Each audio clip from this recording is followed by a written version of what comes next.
In C sharp loops are 4 types. First होता है हमारे पास फॉर लूप, सेकंड होता है हमारे पास व्हाइल लूप, थर्ड होता है हमारे पास do while and fourth is for each loop. तो सबसे पहले हम डिस्कस करते हैं जी फॉर लूप के बाद। फॉर एग्जांपल अगर मैंने 1 से लेके 10 तक नंबर प्रिंट करवाने हैं, हमें टोटल नंबर ऑफ इटरेशन पता है, तब हम for loop use. For loop का जो सिंटेक्स होता है, फॉर फर्स्ट हम वेरिएबल इनिशियलाइज करेंगे int I is equal to 0, I less than 5 और यहाँ पे हमारा इंक्रीमेंट या डिक्रीमेंट होता है।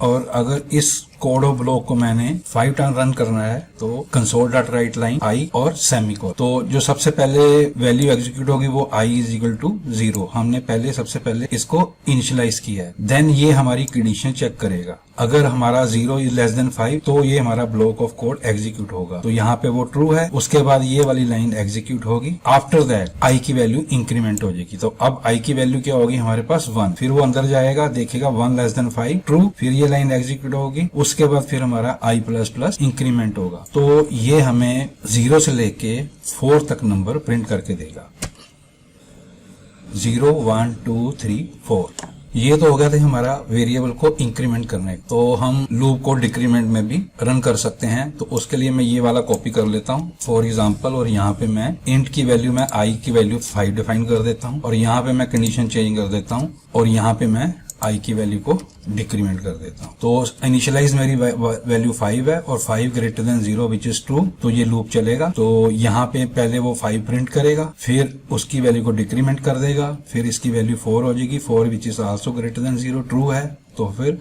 And so on. तो अब अगर इसको मैं प्रोग्राम को रन करूंगा तो ये मेरे को 5 4 3 2 1 ये आउटपुट देगा। ये देखो यहां से उसने 5 4 3 2 1। नेक्स्ट आ गई हमारे पास for loop with multiple variable, for loop with multiple variable and increments. यहाँ पे मैं फॉर मल्टीपल वेरिएबल डिफाइन कर सकता हूँ int I is equal to 1 comma J is equal to 2 और यहाँ पे मैं सेमीकोलन और यहाँ पे हम कंडीशन चेक करवाते हैं आई लेस देन 3 सेमीकोलन और यहाँ पे हम आई की वैल्यू इंक्रीमेंट कर देते हैं, कोमा जे की वैल्यू हम इंक्रीमेंट कर देते हैं और ये हमारा ब्लॉक ऑफ कोड हो जाएगा। और यहाँ पे मैं इसकी वैल्यू को आई की वैल्यू और जे की वैल्यू को प्रिंट करवाता हूँ। I is equal to plus plus J is equal to plus J और यहाँ पे हम इसकी ब्रैकेट को बंद कर देते हैं। तो सबसे पहले हमने 2 वेरिएबल इनिशियलाइज कर लिए, I is equal to 1 J is equal to 2 और यहाँ पे हमने आई की वैल्यू चेक करवाई। तो ये लूप आपका 2 बार चलेगा क्योंकि पहले आई 1 से चेक करेगा, फिर 2 से करेगा, 3 इज नॉट इक्वल टू 3 तो ये लूप से बाहर आ जाएगा और यहाँ पे हमारी आई की एज वेल एज जे की वैल्यू हमें प्रिंट करके देगा। तो फॉर दैट इसको मैं कमेंट कर देता हूँ। अब मैं इस प्रोग्राम को रन करता हूँ तो ये मेरे को वैल्यू का देगा, आई की वैल्यू 1 एंड 2 और जे की वैल्यू हमारे पास 2 एंड 3 प्रिंट करके देगा। तो इसने आई की वैल्यू 1, जे की वैल्यू 2, आई की वैल्यू 2 एंड जे की वैल्यू 3 प्रिंट करके दे दी। तो इस तरह हम मल्टीपल वेरिएबल भी डिफाइन कर सकते हैं फॉर लूप के अंदर। तो नेक्स्ट आ गया हमारे पास फॉर लूप के अंदर हम ब्रेक स्टेटमेंट भी यूज कर सकते हैं। तो ब्रेक स्टेटमेंट कहाँ पे यूजफुल होती है, सपोज करोगे अगर मेरे पास 1000 रिकॉर्ड है और मैंने कोई पर्टिकुलर रिकॉर्ड फाइंड करना है, जैसे वो मेरे को मिलता है तो मैं लूप से बाहर हो जाऊंगा। Now for loop with break statement, मैं यहां पे लेता हूं फॉर, यहां पे मैं इंट नम मैं 1 डिफाइन कर देता हूं और कंडीशन में चेक करवाता हूं इंट नम लेस देन 5 और यहाँ पे मैं इंट नम को इंक्रीमेंट कर देता हूँ और अगर यहाँ पे मैं इफ कंडीशन लगा दूं इंट नम अगर मेरा 2 है तो ये लूप से बाहर आ जाए। तो यहाँ पे मैं ब्रेक स्टेटमेंट लगा देता हूँ और यहाँ पे मैं इसको प्रिंट करवा देता हूँ।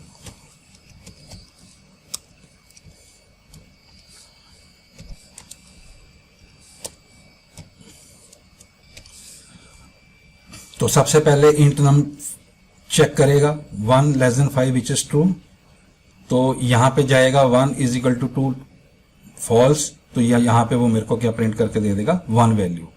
नेक्स्ट उसको इंक्रीमेंट कर देगा, फिर 2 यहाँ पे वो मेरे को चेक करेगा, तो यहाँ पे ब्रेक स्टेटमेंट पे चले जाएगा, ये वाली वैल्यू एग्जीक्यूट नहीं होगी और ये लूप से बाहर आ जाएगा, यानी कि इस कोड ऑफ ब्लॉक से बाहर आ जाएगा और मेरे पास यहाँ पे सिर्फ प्रिंट वैल्यू क्या आएगी 1, int num is equal to 1 आएगा।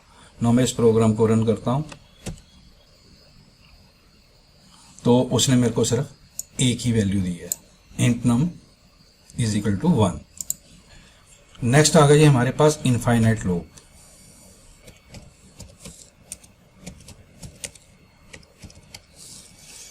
अगर मैं किसी भी वेरिएबल को इनिशियलाइज ना करूं फॉर के अंदर और ना ही मैं उसका इंक्रीमेंट करूं, ना ही मैं कंडीशन चेक करूं, जस्ट 2 सेमीकोलन डाल दूं तो वो मेरा इनफाइनाइट लूप हो जाएगा।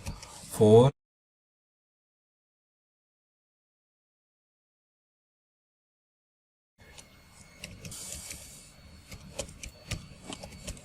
कंसोल डॉट राइट लाइन और यहाँ पे मैं कोई भी वर्ड लिख दूं, हेलो वर्ड लिख दूं, तो ये मेरा इनफाइनाइट लूप हो गया। ये चलता ही जाएगा, चलता ही जाएगा। तो इसकी अगर एजुकेशन को हमने बंद करना हो तो यहाँ से हम इस विंडो को क्लोज कर देंगे। अनदर एग्जांपल हम लूप की ये ले सकते हैं, इनफाइनाइट लूप की। अगर मैं यहाँ पे कोई int j is equal to 1 ले लेता हूँ और यहाँ पे मैं कंडीशन लगाता हूँ j ग्रेटर देन 0, ना मैं इसको इंक्रीमेंट करता हूँ ना मैं डिक्रीमेंट करता हूँ, तो ये कंडीशन मेरी हमेशा ट्रू ही रहेगी। तो ये भी एक हमारा इनफाइनाइट लूप ही है। तो ये भी आपका इनफाइनाइट लूप है। नेक्स्ट आ गया जी हमारे पास नेस्टेड फॉर लूप्स। मैं इस कोड को कर देता हूं कमेंट और यहां पे मैं नेस्टेड फॉर लूप, एक लूप के बीच में अनदर लूप। फॉर एग्जांपल अगर मैं यहाँ पे एक लूप बनाता हूँ, आउटर लूप उसे कहते हैं हम, फॉर इंट आई, इसको ऐसे ही ले लेते हैं। यहाँ पे मैं इसकी वैल्यू आई की ले लेता हूँ 4। जो ये वाला लूप है ये मेरा आउटर लूप है। अब इसके अंदर मैं एक और फॉर लूप ले लेता हूँ, ठीक है जी, उसको हम कहते हैं नेस्टेड फॉर लूप। 4 और यहाँ पे मैं वैल्यू इनिशियलाइज कर देता हूँ int j is equal to 1 colon j less than 3 semicolon j plus plus, और यहाँ पे मैं इसका एक ब्लॉक बना देता हूँ और यहाँ पे मैं कंसोल डॉट राइट लाइन, यहाँ पे मैं i की वैल्यू प्रिंट करवाता हूँ plus i plus and j plus j। तो जो बाहर वाला लूप है वो कंडीशन आपकी 3 तक ट्रू होगी, तो यह i की वैल्यू 0 1 2 एंड 3 देगा। 4 पे आके ये फॉल्स हो जाएगी। तो ये आउटर लूप कितनी बार चलेगा 0 1 2 3। तो ये है हमारा जो आउटर लूप है वो 4 टाइम चलेगा और ये इनर लूप हमारा कितनी बार चलेगा 1 2 3 पे आके फॉल्स हो जाएगा। तो ये हमारा लूप 2 बार चलेगा। तो ये हमें आउटपुट कितनी देगा 8 आउटपुट देगा। सबसे पहले 1 पे 0 पे ये ट्रू होगा, फिर ये पूरे का पूरा इनर लूप पहले एग्जीक्यूट होगा, फिर जब i की वैल्यू 1 होगी तब भी ये 2 बार चलेगा, 3 होगी तब भी ये 2 बार चलेगा। तो ये हमारे पास जो टोटल आउटपुट आएगी वो 8 आएगी। तो 1 2 3 4 5 6 7 8 जो नेस्टेड फॉर लूप्स होते हैं वो बेसिकली हम यूज करते हैं अगर हमारे डाटाबेस में रिकॉर्ड पड़े हैं, किसी टेबल में पड़े हैं, तो उसको मैनिपुलेट करने के लिए हम ये नेस्टेड फॉर लूप यूज करते हैं। जो हमारा आउटर लूप होता है वो हमारी रो रिप्रेजेंट करता है, जो हमारा इनर लूप होता है वो हमारे कॉलम रिप्रेजेंट करता है। तो this is the real example using the nested for loops.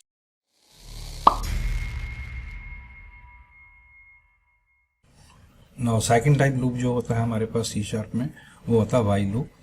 तो वाइल लूप हम कहाँ पे यूज करते हैं, जब हम हम अनसर्टेन होते हैं कि इस ब्लॉक ऑफ कोड को हमने कितनी बार रन करना है, तब हम वाइल यूज करते हैं। तो जो सिंटेक्स होता है while bracket true statement executed, तो ये स्टेटमेंट इनफाइनाइट एग्जीक्यूट होगी जब तक वाइल की वैल्यू ट्रू होगी। तो जो वाइल का सिंटेक्स होता है वाइल, और यहाँ पे मैं लिख दूं ट्रू, और यहाँ पे मैं कोई वैल्यू प्रिंट करवा रहा हूँ कंसोल डॉट राइट लाइन, और यहाँ पे हम कुछ भी डाल देते हैं, हेलो वर्ड डाल देते हैं, हेलो वर्ड। ये हमेशा हमारा ट्रू ही रहेगा। तो जो ये ब्लॉक ऑफ कोड है ये इनफाइनाइट टाइम रन करता रहेगा। मैं अब इस प्रोग्राम को रन करता हूँ एंड इसके आउटपुट देखते हैं। तो ये इनफाइनाइट लूप में चला गया। नाउ अगर मैं यहाँ पे int i is equal to 1 कर दूं और यहाँ पे मैं कंडीशन लगा दूं i लेस देन 4, और यहाँ पे मैं कर दूं i प्लस प्लस, और यहाँ पे मैं i की वैल्यू प्रिंट करवाऊं, तो ये मेरे को 1 से लेके 3 तक ये मेरे को आउटपुट देगा। 1 लेस देन 4 ट्रू, तो उसने लाइन प्रिंट कर दी। उसके बाद उसने इंक्रीमेंट कर दिया 2 होगी। 4 लेस देन 4 ये फॉल्स होगी, तो ये लूप से बाहर आ जाए। तो यहाँ पे उसने मेरे को इसकी आउटपुट दे दी। नाउ मैं इसको डिक्रीमेंट ऑपरेटर में भी लिख सकता हूँ। फॉर एग्जांपल अगर मैंने यहाँ पे 4 कर दिया और यहाँ पे मैं यहाँ पे i greater than 4 console dot, और यहाँ पे मैं इसको डिक्रीमेंट कर देता हूँ। तो इस केस में सबसे पहले हमारी जो वैल्यू है, सॉरी यहाँ पे मेरे को 0 कर देता हूँ। तो i की वैल्यू हमारे पास 4 है, तो 4 ग्रेटर देन 0, तो ये पहले 4 प्रिंट करेगा, फिर उसको डिक्रीमेंट करेगा।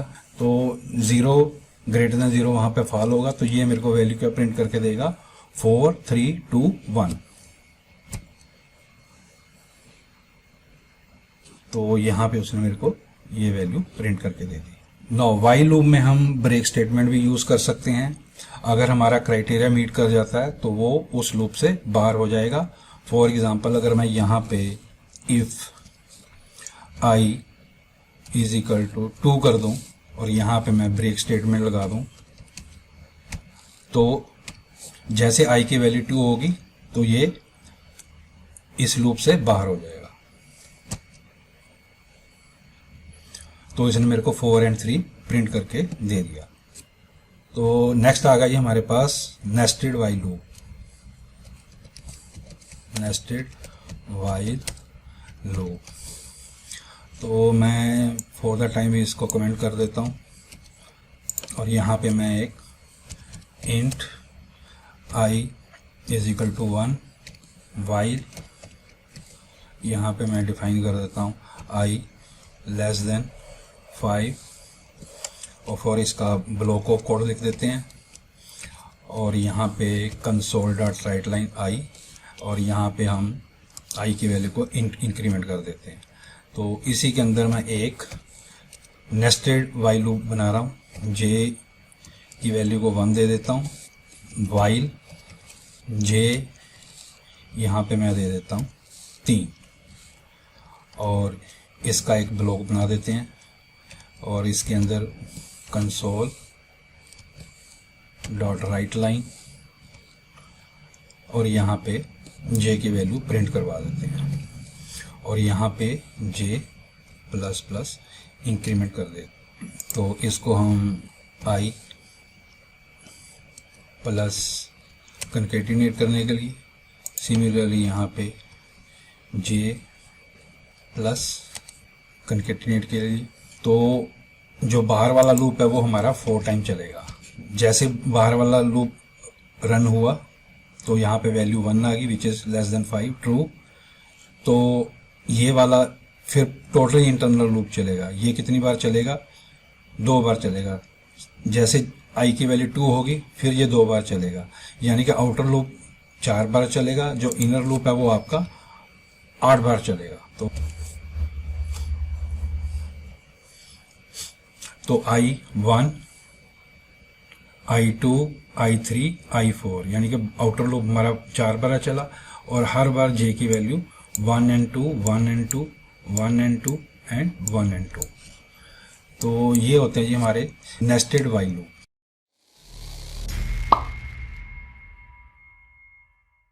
नेक्स्ट आ गया जी हमारे पास डू वाइल लूप।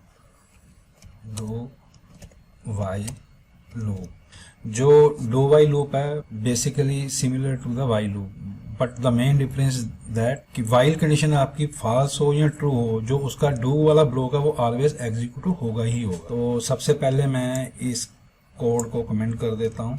तो यहाँ पे मैं इसका सिंटेक्स लिखता हूँ। यहाँ पे डू, ये इसका ब्लॉक हो गया, और यहाँ पे मेरी कंडीशन होगी वाइल, और यहाँ पे मेरा वो बंद हो गया। तो वाइल के अंदर अगर आपके पास ट्रू है या फॉल्स है उससे कोई फर्क नहीं पड़ेगा, लेकिन ये डू वाला पार्ट तो इसका एग्जीक्यूट हो गया होगा।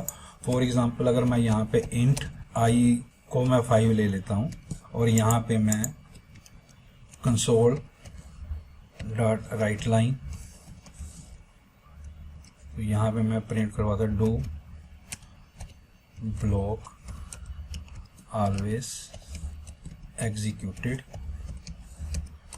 if while condition true or false।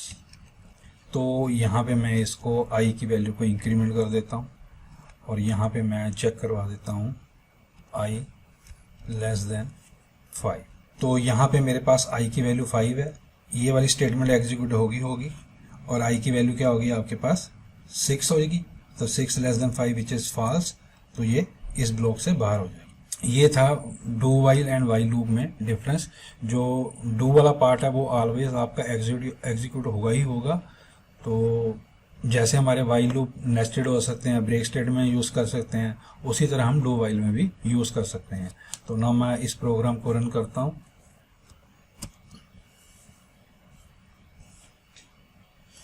तो do block always execute while condition true और फॉल्स, ये मेरे को इसने आउटपुट दे दी। तो ये था ये मेरा डू वाइल लूप के बारे में। तो इसमें हम डू वाइल में हम नेस्टेड भी ले सकते हैं, डू वाइल में हम ब्रेक स्टेटमेंट भी ले सकते हैं।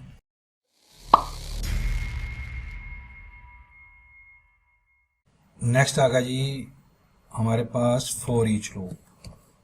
जो फॉर ईच लूप होता है ना वो आपका एरे, कलेक्शन और जेनेरिक्स पे इम्प्लीमेंट हो जाता है। तो सबसे पहले हम एक स्ट्रिंग लेते हैं, तो उसका कैरेक्टर बाय कैरेक्टर प्रिंट कराते हैं फॉर ईच लूप के। तो मैं सबसे पहले स्ट्रिंग वेरिएबल डिफाइन करता हूँ। स्ट्रिंग नेम ले लेते हैं एग्जांपल के तौर पे, और इसका नाम रख देते हैं राजकुमार। यहाँ पे हम फॉर ईच, अब हमने कैरेक्टर बाय कैरेक्टर प्रिंट करवाना है, तो हम यहाँ पे कार ले लेंगे और इसका नाम रख देते हैं आइटम इन, और जो हमारा स्ट्रिंग नेम है, और इसके अंदर हम डिफाइन करते हैं console dot right line item को प्रिंट करवा। तो जब मैं इस प्रोग्राम को रन करूंगा तो वो मेरे को हर एक लाइन में एक कैरेक्टर दे देगा, क्योंकि हमने आइटम के अंदर जो स्टोर करवा रखा है, कार करवा रखा है। तो जो फर्स्ट कैरेक्टर आएगा आर, फिर आएगा ए, फिर आएगा जे स्पेस, तो उसने मेरे को यहाँ पे कैरेक्टर बाय कैरेक्टर दे दिया। जो आपके स्ट्रिंग होते हैं वो इंटरनली एरे में ही स्टोर होते हैं, और दे टेक कंटीन्यूअस मेमोरी, और कैरेक्टर बाय कैरेक्टर ही स्टोर करते हैं। तो अब मैं एग्जांपल ले लेता हूँ। मैं अगर एरे डिफाइन करता हूँ इंट, और मैं इसका नाम दे देता हूँ एरे, और एरे हमारी क्लास होती है, और क्लास का हमने ऑब्जेक्ट बनाना तो हम उसको हमेशा न्यू से ही डिफाइन करते हैं। और यहाँ पे मैं उसकी वैल्यू दे दूंगा कि मेरा जो एरे है वो उसके अंदर कितने एलिमेंट्स पड़े हैं, और यहाँ पे मैं करली ब्रेसेस से उसको बंद कर दूंगा। यहाँ पे मैं दे देता हूँ 1 2 3 4 एंड 5। तो ये मेरा हो गया एरे। तो इसको भी मैं फॉर ईच लूप के थ्रू असेस कर सकता हूँ। तो यहाँ पे भी मैं, यहाँ पे जो स्टोर है वो इंट है, तो मैं यहाँ पे इंट और item in array and console dot right line, और आइटम की वैल्यू मैं प्रिंट करवा दूँ। तो वो सबसे पहले कलेक्शन में सबसे पहले 1 पे जाएगा, उसकी वैल्यू प्रिंट कराएगा, फिर ऑटोमेटिकली इंक्रीमेंट कर देगा, सेकंड वैल्यू पे जाएगा, थर्ड वैल्यू पे 4, और 1 से लेके 5 तक वो हमको प्रिंट आउट दे देगा यहाँ पे। तो यहाँ पे उसने हमको 1 2 3 4 5 दे दिया। ठीक, तो लिस्ट आपकी क्या होती है, जेनरिक क्लासेस होती हैं। मैं यहाँ पे लिस्ट और ये इसकी टाइप होगी, वो मैं यहाँ पे इंट ले लेता हूँ, लिस्ट न्यू लिस्ट, और फॉर एग्ज़ाम्पल मैं यही ले लेता हूँ। तो इस पे भी मैं फॉर ईच, टाइप मेरी क्या है, इंट है, इंट, फिर मैं यहाँ पे आइटम इन, तो जो मेरी लिस्ट है, और यहाँ पे मैं इसको कंसोल डॉट राइट लाइन, और यहाँ पे मैं इसकी आइटम को प्रिंट करवा सकता हूँ। तो ये थर्ड एग्जांपल होगी लिस्ट की। ठीक है, इसने भी यहाँ से देखो 1 2 3 4 5 मेरे को प्रिंट करके दे दिया। अब इनको मैं कर देता हूँ कमेंट। नाउ अब मैं इसको वार वेरिएबल से भी डिफाइन कर सकता हूँ। तो जो वार वेरिएबल होता है वो कंपाइल टाइम पे डिटरमिन करता है, जो उसके राइट साइड पे होता है कि उसकी वैल्यू क्या है। तो यहाँ पे हमारे पास आइटम में इंट वैल्यू है, तो वार ऑटोमेटिकली इंट ले लेगा, तो हमें बार बार डिफाइन करने की ज़रूरत नहीं है। तो इस तरह भी हम इसको रन कर सकते हैं और इसकी वैल्यू प्रिंट करवा सकते हैं। तो उसने कंपाइल टाइम पे ही चेक कर लिया। ठीक है जी, अब मैं इसको कमेंट कर देता हूँ और मैं सिमिलरली इस पे चला जाता हूँ और मैं इसको अनकमेंट कर देता हूँ। यहाँ पे भी मैं वार डिफाइन कर लेता हूँ। तो ये कंपाइल टाइम पे जो भी इसके राइट में वैल्यू जो आइटम पड़ी है, तो उसको ऑटोमेटिकली उसकी टाइप को डिटरमिन कर लेगा। तो हमें यहाँ पे कार डिफाइन करने की ज़रूरत नहीं है। तो इसने मेरे को राजकुमार दे दिया। तो जो फॉर ईच लूप होते हैं वो आपके बेसिकली कलेक्शंस पे, एरेस पे वर्क करते हैं।